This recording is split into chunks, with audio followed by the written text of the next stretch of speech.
pessoas africanas.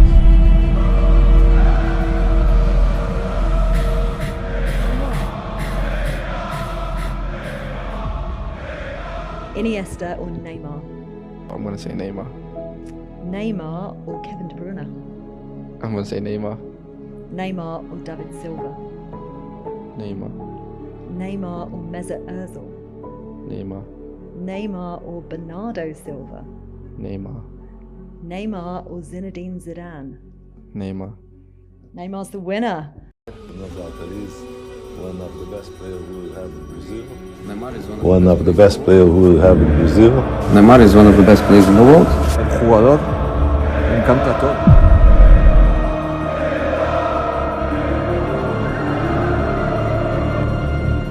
ഒരിക്കൽ doctor അദ്ദേഹത്തോട് ഇങ്ങനെ പറയുകയുണ്ടായി, നിങ്ങളുടെ വേൾഡ് കപ്പ് യാത്ര ഇവിടെ അവസാനിക്കുകയാണ്. ഒരുപക്ഷെ അത് മോശം വാർത്തയായിരുന്നുവെങ്കിലും കൂടെ നല്ലൊരു വാർത്തയും കൂടി ഡോക്ടറുടെ കൈവശമുണ്ടായിരുന്നു.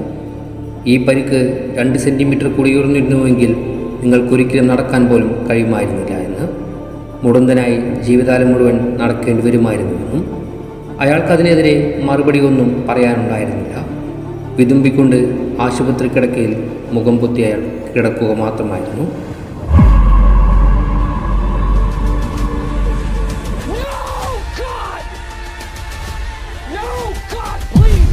വർഷങ്ങൾക്ക് മുമ്പ് സുനികയുടെ ബ്രൂട്ടലായ ആ ഫൗളിന് മുന്നിൽ ഒരു രാജ്യത്തിൻ്റെ സ്വപ്നവും നെയ്മർ എന്ന 22-കാരൻ്റെ കരിയർ കൂടെയായിരുന്നു ഒരുപക്ഷെ അവസാനിച്ചിരുന്നത്. കാരണം ലോകം വാഴ്ത്തിപ്പാടിയ ഇതിഹാസങ്ങൾക്കും അപ്പുറം പറന്നുയരുവാൻ ശേഷിയുള്ള ചിറകുമായിട്ടായിരുന്നു ബ്രസീലിൽ നിന്നും ആ സാംബ ബോയ് വന്നിരുന്നത്. പട്ടിണിയെ പരാജയപ്പെടുത്തിക്കൊണ്ട് സാന്റോസിൽ തുടങ്ങിയ യാത്ര പിന്നീട് അങ്ങ് യൂറോപ്പിനെ വരെ പ്രകമ്പനം കൊള്ളിച്ചിരുന്നു. 2014 മുമ്പ് നേടിയ നേട്ടങ്ങളും തൻ്റെ കളിമികവും ഏറെക്കുറെ സ്വന്തം നാട്ടിൽ വരാനിരിക്കുന്ന വേൾഡ് കപ്പ് സ്വപ്നങ്ങളെ സാക്ഷാത്കരിക്കാനുള്ള ശേഷി ഏറെ കൈവരിച്ചിരുന്നു. പക്ഷേ കൊളംബിയയുമായുള്ള മത്സരം അയാളുടെ ഫുട്ബോൾ കരിയറിന് വിധിയെഴുത്താകുമെന്ന് ആരും കരുതിയിരുന്നില്ല. Dear God, it's not easy, but I promise you, I won't. ബാർസയോടൊപ്പമുള്ള യാത്രയും 2016 റിയോ ഡി ജനീരിയിലെ രാത്രിയും നെയ്മർ ഒരു ഫിനിക്സ് പക്ഷിയാണെന്ന് തെളിയിച്ചുകൊണ്ടേയിരുന്നു.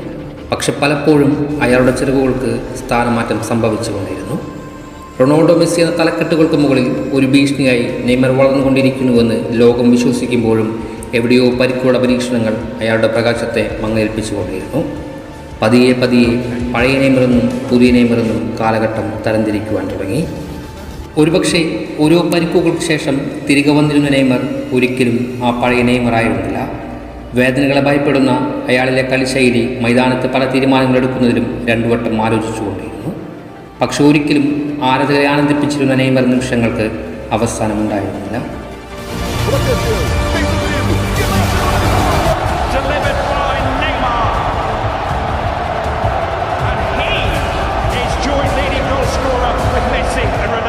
ഒരു കൂട്ടം ആളുകൾ മഹാനടൻ എന്ന് വിശേഷിപ്പിക്കുമ്പോഴും മറുപുറത്ത് അവൻ്റെ ആരാധകർ വളർന്നുകൊണ്ടിരുന്നു. പക്ഷേ ചിലപ്പോഴെങ്കിലും അയാളുടെ കഥകൾക്ക് പുറകിൽ ചില ദുർവിധികൾ കൽപ്പിച്ചിരുന്നുവെന്ന് ഞാൻ പലപ്പോഴും ഓർത്തു പോകാറുണ്ട്. കാരണം നെയ്മർ എന്ന നാമം മനഃപൂർവ്വം വാഴ്ത്തപ്പെടാതെ പോയ, ഇല്ലെങ്കിൽ മനഃപൂർവ്വം മറന്നുപോയ ചില നിമിഷങ്ങളുണ്ട്. ഒരുപക്ഷെ ദ റിയൽ നെയ്മർ മാജിക് മൊമെൻറ്റുകൾ. ബാർസയിലെ യാത്രയിലും PSG ഒറ്റയാൾ പോരാട്ടങ്ങളിലും അതിങ്ങനെ അടിവരയിടുന്നുണ്ടെങ്കിലും നാഷണൽ ജേഴ്സിയിലെ കഥയിലേക്ക് നോക്കുമ്പോൾ ആദ്യം മനസ്സിലേക്ക് ഓടി വരുന്നത് 2021 കോപ്പ അമേരിക്ക ഫൈനൽ തന്നെയാണ്. ദൈവം റൊസാരിയ പുത്രനായി അനുകൂലമായി വിധിയെഴുതിയ കഥയിൽ നായകൻ ആരായിരുന്നുവെന്ന് അർജന്റീനയുടെ കളിക്കാരോട് പോലും ചോദിച്ചാൽ വാക്കുകൾ കൊണ്ട് അവർ ഉത്തരം നൽകുന്നില്ല എങ്കിലും മനസ്സിൽ നെയ്മറിൻ തന്നെയാകണം. കാരണം വിജയിച്ചവൻ്റെ നെഞ്ചിലെ തീയായിരുന്നുവെന്ന് ആ 90 മിനിറ്റുകൾ വിശദീകരിക്കുന്നുണ്ട്. മറക്കാനെങ്കിൽ ഒരുപക്ഷെ 2-3 മിനിറ്റുകൾ കൂടെ മത്സരം മുന്നോട്ട് സഞ്ചരിച്ചിരുന്നുവെങ്കിലും ഫൗളുകൾ കൊണ്ട് തകർക്കാൻ ശ്രമിച്ചാലും ആൽബസ്റ്റലിസ്റ്റുകളുടെ വിഖ്യാതമായ കോട്ട അവൻ ഭേദിക്കുമായിരുന്നു. ആ ഭയം തന്നെയായിരുന്നു അവർക്കുള്ളിൽ നിഴലിച്ചിരുന്നതും.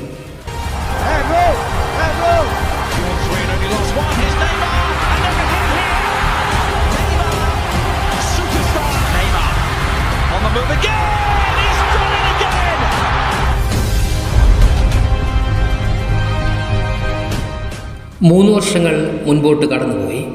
PSG ജേഴ്സിയിൽ അനുഭവിക്കപ്പെട്ട ഫൗളുകളുടെ പ്രത്യാഘാതങ്ങൾ 2018 വേൾഡ് കപ്പിൽ അയാളുടെ വേഗതയെ കുറച്ചിരുന്നു. ശേഷം ബെൽജിയത്തിന് മുന്നിൽ അടിയറവ് പറയുന്നുണ്ട്.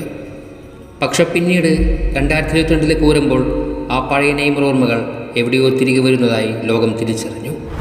അതിലാനന്ദിക്കുകയും ആസ്വദിക്കുകയും ചെയ്തു. ഒരുപക്ഷെ ഖത്തറിൽ അയാൾക്കായി ഒരു സിംഹാസനം ഒരുങ്ങുന്നുണ്ടെന്ന് പോലും തോന്നിപ്പോയിരുന്നു. ചിലരുടെയെങ്കിലും മനസ്സിൽ ബലോൺ ഡിയോറുകളും നിരവധി പുരസ്കാരങ്ങളും വാരിക്കൂട്ടിയ റൊണാൾഡോയേക്കാളും മെസ്സിയേക്കാൾ കൂടുതൽ അയാൾ അതർഹിക്കുന്നുണ്ട് എന്ന് അഭിപ്രായം ഉയർന്നു വന്നു.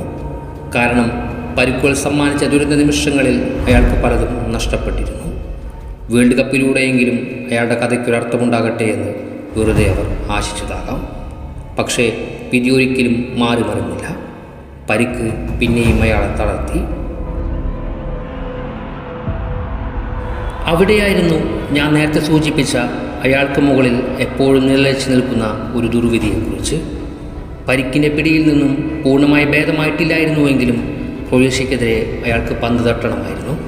ക്രൊയേഷ്യൻ ഡിഫൻസിനെ പരാജയപ്പെടുത്തുവാൻ കഴിയാതെ ടിറ്റയുടെ എയും ബിയും ടീമിലെ മുൻനിരകളും നിരാശരായി നിൽക്കുന്നുണ്ട്. എന്നാൽ എക്സ്ട്രാ ടൈമിൻ്റെ 105-ാം മിനിറ്റിൽ നിമിഷം നേരം കൊണ്ട് ലോകം സാക്ഷിയായത് നെയ്മർ മാജിക് തന്നെയാണ്.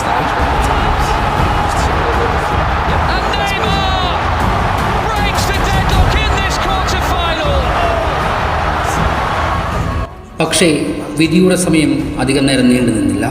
117-ാം മിനിറ്റിൽ ക്രൊയേഷ്യയുടെ സമനിലയും പെനാൽറ്റി ഷൂട്ടൗട്ടിൻ്റെ വിധിയും മഞ്ഞക്കുപ്പായക്കാരൻ ഖത്തറിൽ നിന്ന് പുറത്താക്കപ്പെട്ടു. നിരാശ കൊണ്ട് ലോകവും ബ്രസീലിയൻ ജനതയും വിരുമ്പുമ്പോഴും മൈതാനത്തിൻ്റെ മധ്യത്തിൽ അയാൾ തലകാത്തിരിക്കുന്നുണ്ടായിരുന്നു. സമയം ഏറെ കടന്നുപോയി. വേൾഡ് കപ്പ് അവസാനിക്കുന്നു. പക്ഷേ ആ ഗോളിനെ ആരും വാഴ്ത്തപ്പെട്ടില്ല. കാരണം അത് പരാജയപ്പെട്ട മത്സരത്തിലെ ഗോളായിരുന്നല്ലോ, പരാജയപ്പെട്ടവൻ്റെ ഗോളായിരുന്നല്ലോ. ഒരുപക്ഷെ അത് അയാളുടെ നേരത്തെ പറഞ്ഞ ആ വിധിയുടെ അനുമാനമാകാം. ആ മത്സരം ബ്രസീൽ വിജയിച്ചിരുന്നുവെങ്കിൽ ഖത്തർ വേൾഡ് കപ്പിലെ തന്നെ ഏറ്റവും ബെസ്റ്റ് ഗോളും ചരിത്രം വാഴ്ത്തപ്പെടുന്ന നിമിഷവുമായി അത് മാറുമായിരുന്നു. പക്ഷേ ഇത് നെയ്മർ കഥകളായിരുന്നുവെന്ന് അവിടെയും അടിവരയിടേണ്ടതുണ്ട്. ദിവസങ്ങൾ കടന്നുപോയി. പാരീസിൽ മെസ്സിയും നെയ്മറും എംബാപ്പയും വിസ്മയങ്ങൾ സൃഷ്ടിച്ചുകൊണ്ടിരുന്നു. പക്ഷേ കണങ്കാലിൻ്റെ പരിക്കിൻ്റെ വേദനയിൽ വിധി ഒരിക്കൽ കൂടി ഓർമ്മിപ്പിച്ചു. വീണ്ടും മാസങ്ങളോളം കളത്തിൻ്റെ വെളിയിലേക്ക് നടക്കേണ്ടി വന്നു. PSG അയാളെ ഒഴിവാക്കാൻ ശ്രമിക്കുന്നുണ്ട്. മെസ്സി പടിയിറങ്ങി. ഒരുപക്ഷെ നെയ്മറും PSG വിട്ടേക്കാം. പക്ഷേ ഒറ്റയ്ക്ക് PSG ചാമ്പ്യൻസ് ലീഗിൻ്റെ ഫൈനലിലേക്ക് നയിച്ച ആ നിമിഷങ്ങൾ അവിടെ അവരുടെ ചരിത്രങ്ങളിൽ എന്നും നെയ്മറിൻ്റെ പേര് കൊണ്ട് മാത്രം ഓർമ്മിക്കപ്പെട്ടുകൊണ്ടിരിക്കും. പരിക്കുകൾ വിധി എഴുതിയ കുറേയേറെ കഥകൾ മാത്രമായിരിക്കും അയാൾക്കിന്ന് പറയാനുള്ളത്. പക്ഷേ ഓരോ തിരിച്ചുവരവുകളിലും തന്നിൽ അവസാനിക്കാത്ത മാന്ത്രികത കൊണ്ട് അതുവരെ നഷ്ടപ്പെട്ടതെല്ലാം തിരിച്ചെടുക്കുവാൻ അയാൾ ആവോളം ശ്രമിക്കുന്നുണ്ടായിരുന്നു. 2014 തുടങ്ങി അയാളെ വിടാതെ പിന്തുടർന്ന പരിക്കെന്ന വിപത്ത് ഖത്തറിൻ്റെ വേദികളിലും ഓർമ്മിപ്പിക്കുന്നത് കാണാം. തകർന്ന കണങ്കാലുമായി വേദനാശമനികൾക്കുമൊപ്പം ക്രൊയേഷ്യൻ ഡിഫൻസിനെ പിളർത്തിക്കൊണ്ട് ലിവാക്കോവിച്ചിനെയും നിഷ്പ്രഭമാക്കി നേടിയ ഗോൾ ചരിത്രത്തിൽ ഇടം പിടിക്കാതെ പോയത് ആ മത്സരഫലം ഒന്നുകൊണ്ട് മാത്രമായിരുന്നില്ലേ? ഒരുപക്ഷെ ആ ഒരു ഗോളിൽ ക്രൊയേഷ്യയെ പരാജയപ്പെടുത്തി ബ്രസീൽ മുന്നേറിയിരുന്നുവെങ്കിൽ വേൾഡ് കപ്പിലെ തന്നെ ഏറ്റവും മികച്ച ഗോളുകളുടെ കൂട്ടത്തിൽ അതും ഓർത്തെടുക്കേണ്ടതായിരുന്നു.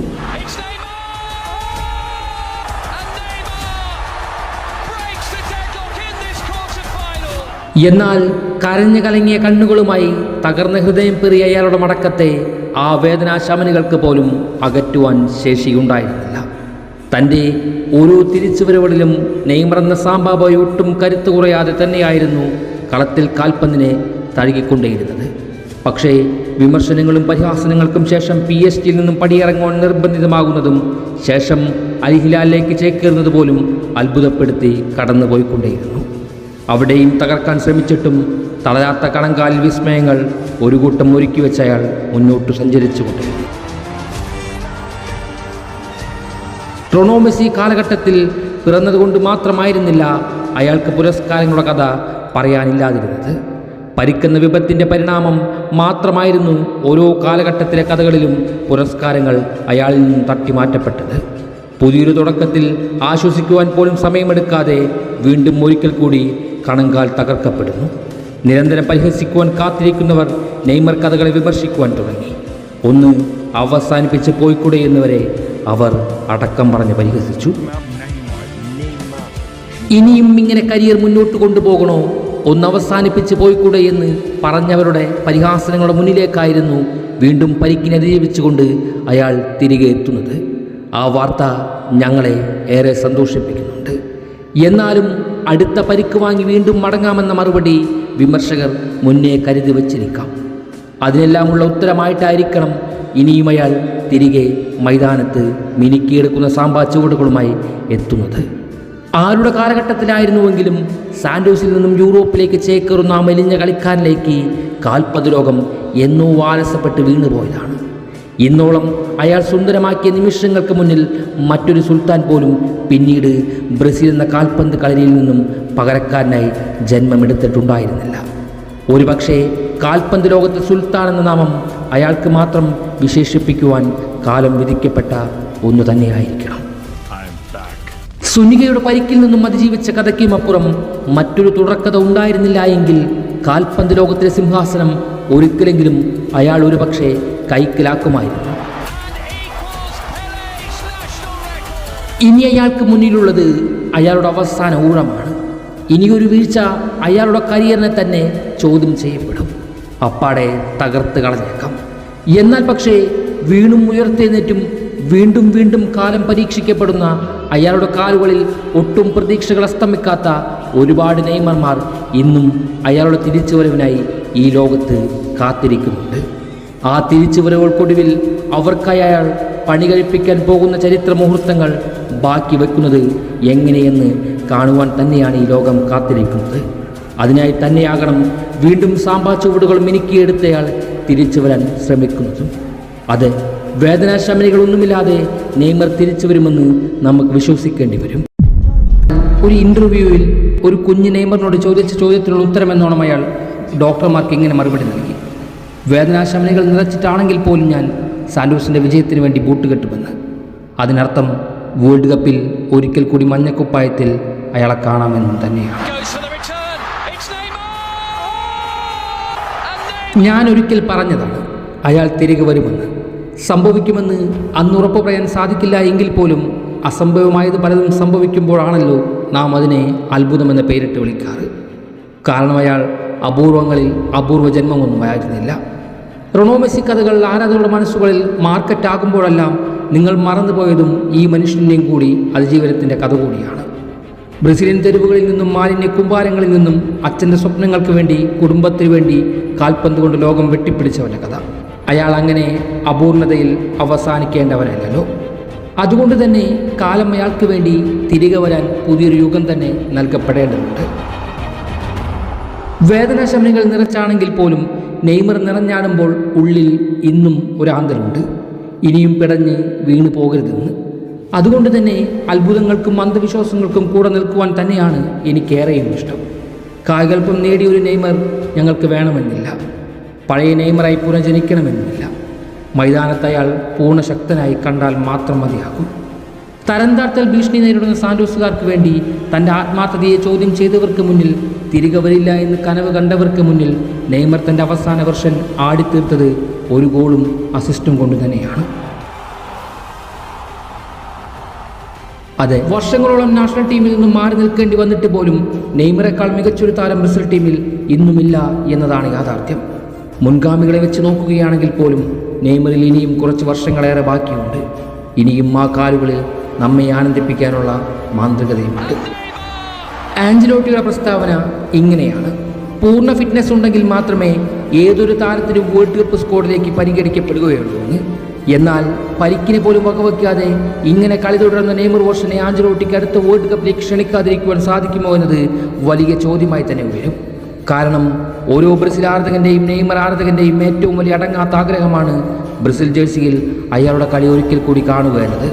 അതുകൊണ്ട് തന്നെ പുതിയ പരിക്കുകൾ അയാൾ ആവരണം ചെയ്യപ്പെടാതിരുന്നാൽ ആഞ്ചലോട്ടിയുടെ തീരുമാനങ്ങൾ പോലും തടയപ്പെടും.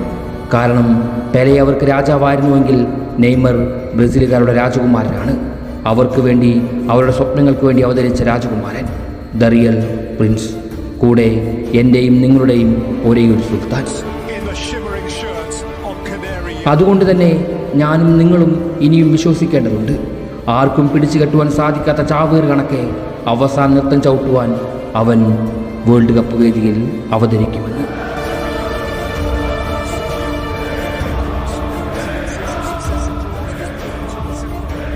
2026 ആ കാഴ്ച കാണാൻ ഞങ്ങളിങ്ങനെ കാത്തിരിക്കണേ.